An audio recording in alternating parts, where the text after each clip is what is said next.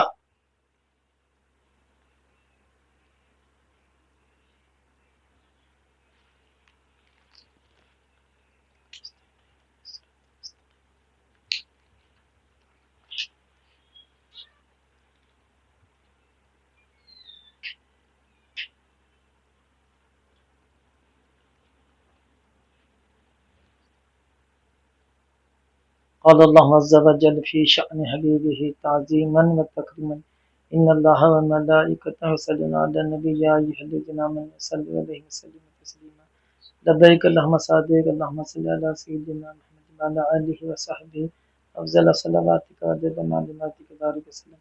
اللهم اجعل جمعنا هذا جمعا مرحوما ولا تجعل منا شقيا ولا محروما. آتنا من لدنك رحمة وهيئ لنا من أمرنا رشدا. وصلى الله تعالى على خير خلقه ونور سيدنا محمد. چلیے چلیں گے میں بھی چلوں. خوش رہا تھا بشارہ.